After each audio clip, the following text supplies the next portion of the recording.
오늘 우리에게 주신 하나님의 말씀은요, 시편 119편 셋째 날 65절부터 72절입니다.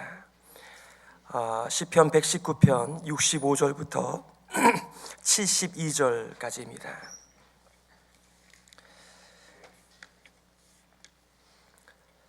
우리 천천히 함께 봉독하도록 하겠습니다. 여호와여, 주의 말씀대로 주의 종을 선대하셨나이다.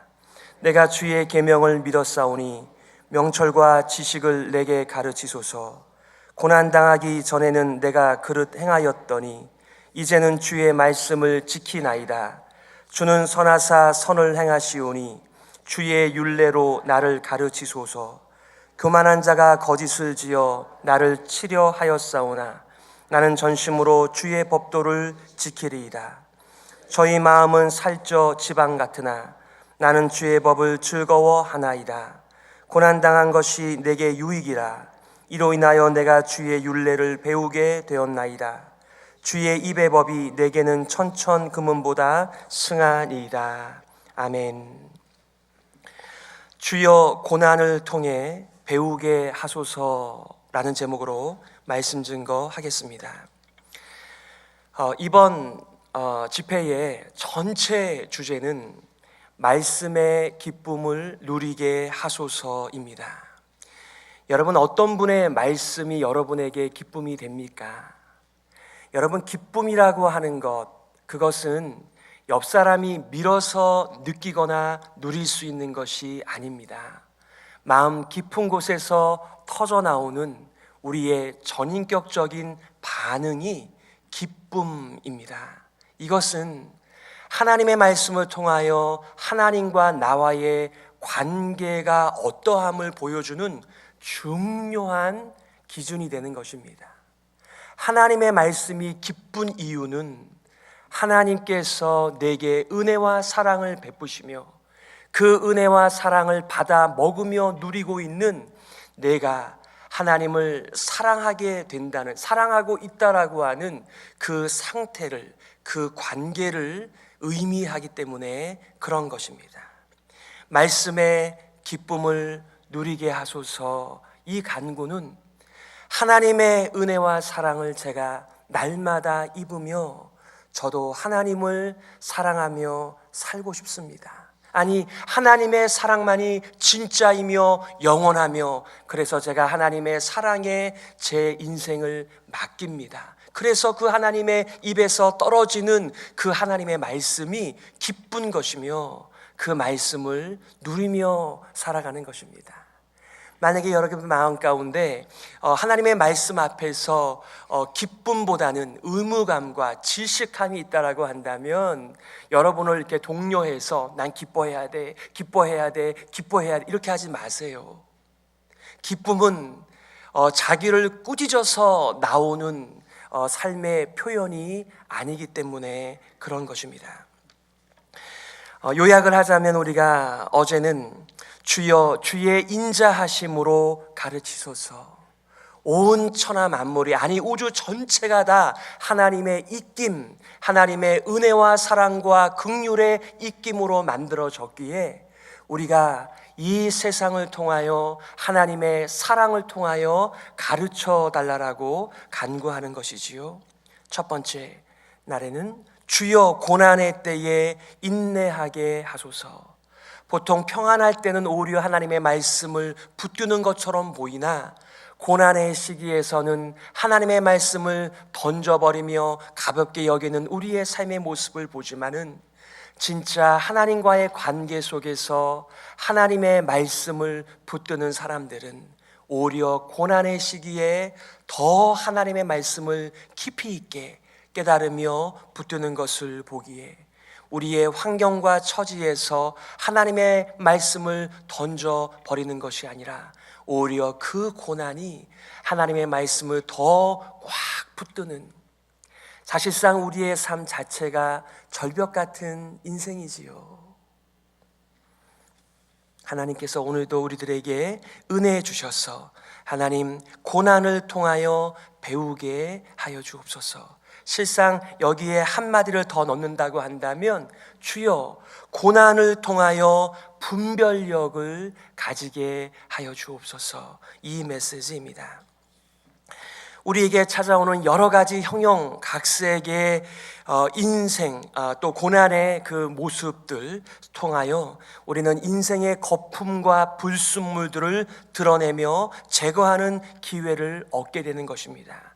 그러므로 고난을 통해서 인생의 진짜 레슨을 받는 것이며 영혼의 깊은 레슨을 받는 시간이기에 그 고난을 우리는 기꺼이 받아들이는 것이지, 고난 그거 자체가 우리들에게 기쁨이 된다면 좀 우리가 정상이 아니지요.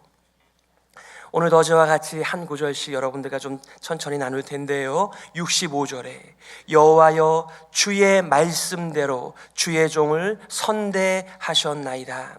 역시 오늘 이 히브리어 알파벳인 이 테드를 가지고 시작하고 있는데요. 오늘은 이렇게 이 토브, 이게 좋다, 굿이라는 말이거든요. 그래서 원래 히브리어 앞에는 선대라는 말이, 이 토브라는 말이 먼저 나옵니다. 보통 이제 우리가 현대 히브리어에서는요, 우리가 굿모닝 이렇게 인사할 때 보켈 토브 이렇게 합니다. 보켈가 모닝이고요, 이 토브가 굿이라는 말이에요. 그래서 보켈 토브 혹은 마토브 하면은 무엇이 선한 것입니까? 이런 말이지요. 그래서 오늘은 이 토브, 이 좋다라고 하는 말이 여러 번 사용되어집니다. 여호와여 주의 말씀대로, 주님의 약속대로 주의 종을 선대하셨나이다. 어제 우리가 보았죠. 주님의 말씀은 모든 말씀이 다 약속입니다. 하나님의 약속은 그냥 헛되이 돌아서 돌아오는 법이 없습니다. 모든 말씀은 그의 의도대로 갔다가 무엇인가를 성취하며 하나님의 뜻을 이루며 돌아오게끔 되어져 있기에, 지금 이 시편의 성도는 주님의 말씀이, 주님의 약속대로 저를 선대하셨습니다. 하나님은 약속을 잘 지키셨습니다. 그리고 종을 잘 대해주셨기에 감사합니다. 이런 고백입니다. 칼빈은 이렇게 말하였어요. 하나님은 자신이 주신 모든 약속으로 인하여 마치 우리의 채무자가 되신 것처럼 우리 앞에 서 계신다. 우리가요, 하나님 앞에 맡겨놓은 거 없습니다.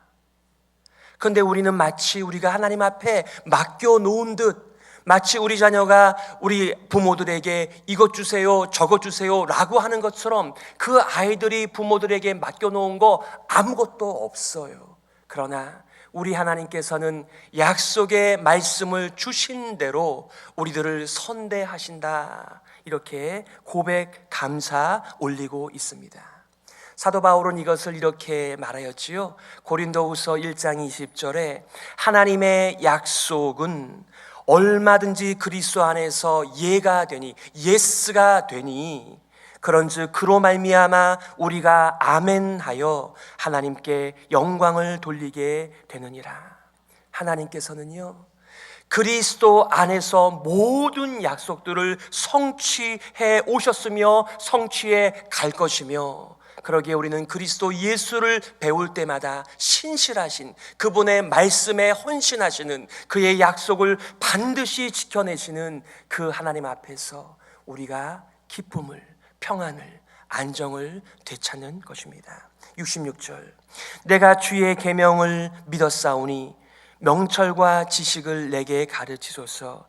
제가 이 명자에다가 밑줄을 그어놨는데 실상 그 앞에 이 토브, 이 좋은이라는 말이 들어가야만 됩니다. 근데 우리 한글 성경에는 그게 빠져 있는데요. 내가 주의 계명을 믿었사오니 좋은 명철과 지식을 내게 가르치소서. 주의 계명들을 믿었다. 주님의 입김, 주님의 사랑이 배어져 있는 그 말씀들을 저는 믿습니다. 우리 좋은 관계에 있는 분들을 향하여서 우리가 종종 우리의 마음을 표현하지요. 나는 당신이 말하는 것은 다 믿어. 그것은 관계에 대한 표현이죠. 제가 언젠가 한번 제가 목회했던 한 목사님께서 제가 이렇게 말씀해 주시는 것을 듣고 격려가 된 적이 있습니다. 임 목사 말은 팥으로 메주를 신다고 해도 믿어 이렇게 해주실 때 어떻게 팥을 가지고 메주를 쓸 수 있겠어요? 그러나 그분께서 저에 대하여 좋은 마음을 표현해 주신 것이지요. 이 시편의 저자는 모든 주님의 입에서 떨어지는 계명들을 믿었사오니 주님의 모든 사랑의 입김으로 말씀하시는 그 모든 것이 제게 유익하다라고 하는 것을 제가 믿습니다. 사실상 여기 나오는 명철과 지식이라고 하는 말의 직접적인 표현은요, 입맛이라는 의미입니다. 입맛. 무슨 말이죠? 하나님, 제게 좋은 입맛을 가르쳐 주시옵소서. 실상 하나님을 떠난 모든 인생들은 병든 입맛을 가지고 그의 인생을 선택하며 살아가지만은 지금 이 시편의 성도는 하나님께 하나님, 제게 좋은 입맛, 건강한 입맛, 그것을 허락해 주시기를 바랍니다. 이 말의 의미가 무엇입니까? 좋은 분별력을 허락해 주셔서 이 땅을 가득 채우고 있는 이 거짓들로부터 제가 참된 길을 가게 하여 주시옵소서. 바른 분별력이 없으면 올바른 선택을 할 수 없기에, 올바른 선택을 할 수 없다면 좋은 결과조차도 기대할 수 없기에 지금 이 시편의 성도는 하나님의 말씀들이 나의 입맛을 바꾸어 주시기에 하나님, 저의 입맛을 좋은 입맛으로, 좋은 분별력을 가질 수 있도록 하여 주옵소서 간구하고 있습니다. 67절, 고난당하기 전에는 테렘, 역시 이 테드로 시작하고 있는데요, 내가 그릇 행하였더니 이제는 주의 말씀을 지키나이다. 성도는 고난을 받으면서 자신의 잘못을 깨닫고 비로소 주님의 말씀을 지키고 있습니다. 성도에게 고난은 어떤 의미인가요? 하나님의 말씀을 배우고 깨닫는 은혜의 학교입니다. 우리가 원 포인트 렌스를 한번 받기 위해서 얼마나 많은 돈을 지불합니까? 고액을 지불하지요. 성도는 고난을 통과하며 잠시 있는 거짓으로 가득한 세상에서 영원의 진리를 하나님으로부터 배우는 것이지요. 그래서 그 고난을 가치 있게 여기는 것이지, 고난 그것 자체가 우리들에게 뭐가 좋겠습니까? 그러나 그 고난이 우리로 하여금 영혼의 이 레슨을 주시기 때문에 우리는 이 고난 중에 배웠다라고 그렇게 고백하는 것이죠. 크리스토퍼 애쉬는 이렇게 말하더군요. 모든 일이 형통하고 연일 성공을 맛보며 위안과 기쁨이 넘칠 때는 그릇된 길을 갔지만은, 마치 고삐가 풀린 망아지처럼 제멋대로 날뛰는 강아지와 같았지만은, 그러나 이제 주님의 말씀을 통하여 인생의 방향을 비로소 잡았다라고 하는 시편 성도의 고백이지요. 주께서 고난을 통해 나를 바로 잡아 주셨습니다. 그리고 주님만을 붙들게 해 주셨습니다. 그래서 지금 나는 주님의 말씀을 지키는 인생을 살고 있습니다. 이 고백을 올려드리고 있습니다. 68절, 주는 선하사, 역시 톱으로 시작합니다. 톱 아트. 우리 처음에 이렇게 많이 외우거든요. 아니, 아타, 아트. 이게 그 지칭하는 거예요. 나는, 너는, 그리고 그는. 근데 여기서는 톱 아트에서 주님께서는 선하신 분이십니다. 그러기에 선을 행하시오니 주의 율례로 나를 가르치소서. 주의 율례들로 나를 가르치소서. 이 시편의 성도는 하나님 앞에서 증언하며 선포하는데, 하나님은 누구신가? 하나님은 선하신 분이시다. 그는 이 인생과 세상을 선함으로 다루신다. 이것을 선포하는 것입니다. 언제나 그렇지 않습니까? 우리의 삶에 하나님과의 좋은 관계, 하나님의 경험이 이제는 일반화되어 세상에 증거하는 자로 살아가는 우리의 복음의 내용이 무엇입니까? 하나님은 선하십니다. 하나님은 사랑이십니다. 하나님은 우리를 구원해 주십니다. 하나님은 우리에 대하여 좋은 계획을 가지고 계십니다. 이 시편 저자의 고백은 자신의 신앙 안에 하나님을 가두는 것이 아니라 그 하나님을 향한 올바른 선함의 지식이 다른 사람을 향하여 증언하도록 터져나오는 고백을 듣게 되지요. 그래서 주님의 율례들을 가지고 나를 가르치시면 제가 배우겠습니다. 오늘 제목이지요. 주여 고난을 통하여 배우게 하여 주옵소서. 주님, 제가 주님의 길을 가도록 필요할 때는 언제든지 고난을 주시기 원합니다. 왜? 제 인생은 고난 없이는 배울 수 없는 인생이기에 이런 고백을 하나님의 선하심에 자신의 인생을 맡겨드리면서 고백하고 있는 것입니다. 69절에 교만한 자가 거짓을 지어 나를 치려 타프로 하였사오나 나는 전심으로 주의 법도를 지키리이다. 여기서도 주의 법도들을 지키나이다. 성도의 대적은 교만한 자입니다. 여러분, 계속해서 성경은 교만이라고 하는 의미를 뭐라고 말해요? 하나님을 떠나서 살아가는 사람, 하나님 없이 생각하는 사람, 하나님을 전제하지 않는 인생을 가리켜서 교만이라고 말을 합니다. 그들은 없는 이야기를 의도적으로 지어내지요. 성도는 세상의 거짓과 싸우며 올바른 분별력을 하나님 앞에 받아가면서 그것을 선택하는 것이죠. 참된 것을 선택하며 거짓된 것을 내려놓는 분별력의 사람 인생입니다. 그러기에 저는 주님의 법도들을 지키는 일에 마음을 다하겠습니다. 이런 다짐입니다. 70절에 저희 마음은 살쪄, 여기도 타파시, 살쪄, 지방 같으나 나는 주의 법을 즐거워하나이다. 총신대 김정호 교수는 이렇게 말하더군요. 바로 교만한 자의 마음은 바로 살쪄 지방 같은 마음이다.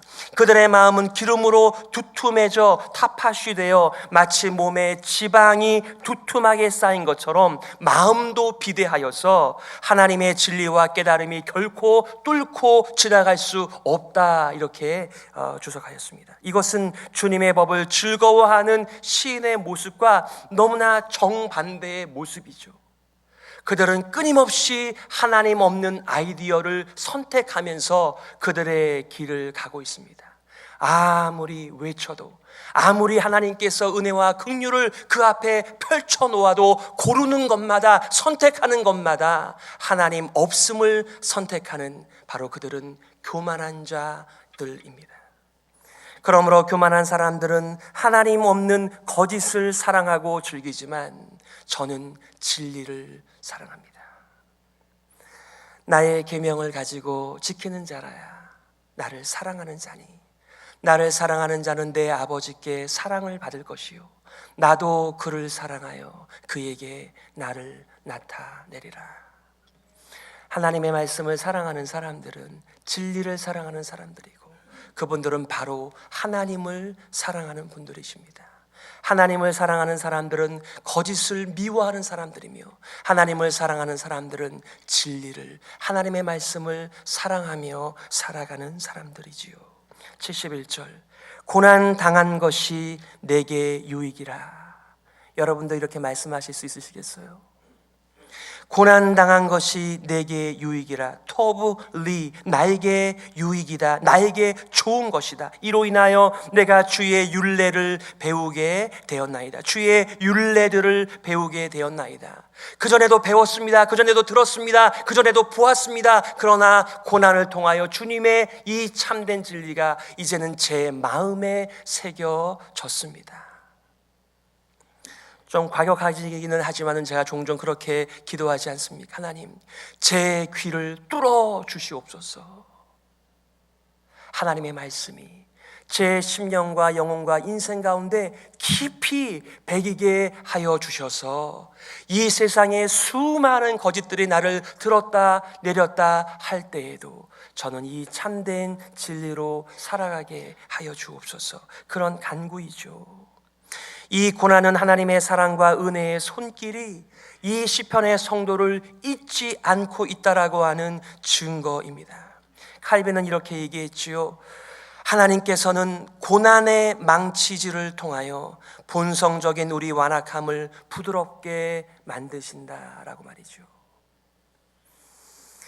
하나님의 말씀이 떨어질 때 그 말씀을 던져버리는 자가 있습니다. 그리고 우리는 예수님의 비유 가운데 길가와 같이 딱딱한 사람들이 있어서 하나님의 말씀이 떨어질 때 그 말씀이 튕겨져 나가며 또 그 말씀을 사탄으로 비유되어진 새가 먹어치운다라고 말하면서 하나님이 없는 자의 삶의 특징은 말씀이 없는 삶의 특징과 동일하다라고 말씀하지 않습니까?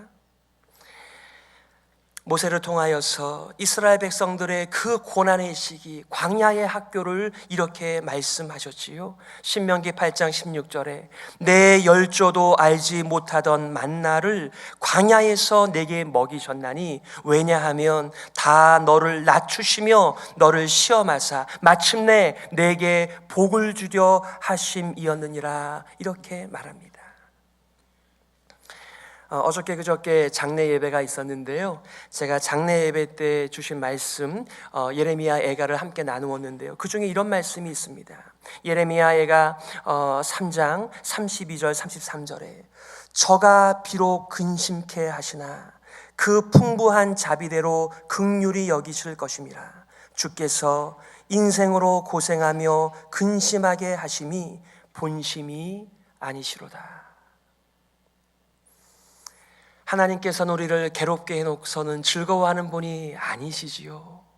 하나님께서도 마음이 아프지만 그 고난의 학교와 광야의 학교를 통하여 진짜를 분별할 수 있는 하나님의 레슨 주시는 것을 우리가 받을 수 있다면 우리가 얼마나 이 말씀의 대로, 진리의 대로를 통하여 하나님과 더욱더 가까운 삶을 살아갈 수가 있겠습니까? 마지막 72절 주의 입의 법이 내게는 천천 금은보다 승하니이다. 여기서 승하다라고 하는 말도 토블리 똑같습니다. 내게 더 낫습니다, 좋습니다, 이런 의미이지요.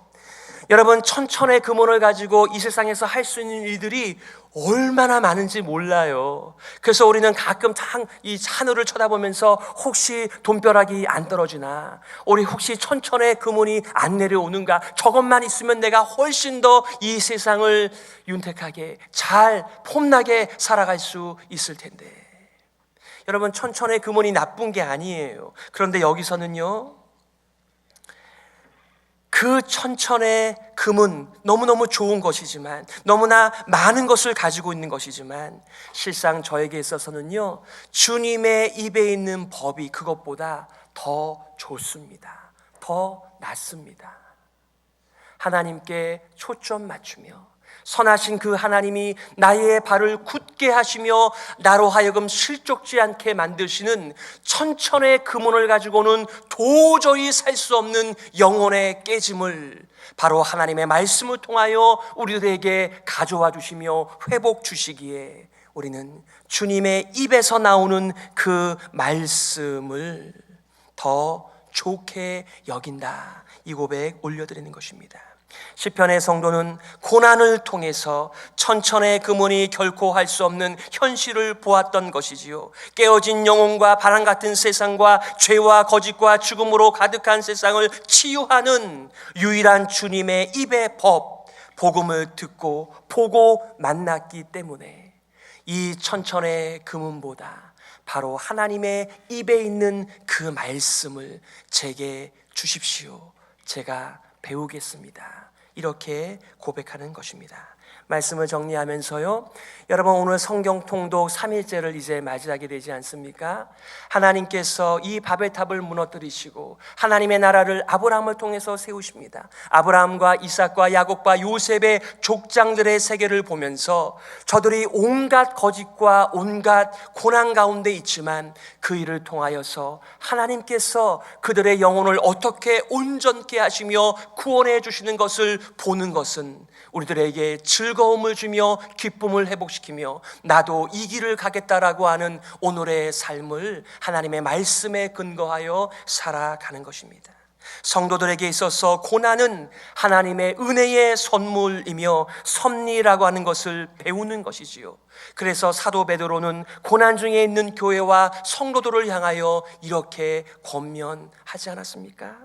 사랑하는 자들아, 너희를 연단하려고 오는 불시험을 이상한 일 당하는 것 같이 이상히 여기지 말고 오히려 너희가 그리스도의 고난에 참여하는 것으로 즐거워하라. 이는 그의 영광을 나타내실 때에 너희로 즐거워하고 기뻐하게 하려 함이라. 고난을 통하여 우리의 입맛을 바꾸어 주시며 올바른 분별력을 허락하여 주시는 하나님의 말씀을 선택하며 배우며 살아가는 이 한 해가 되시기를 주 예수 그리스도의 이름으로 축복합니다.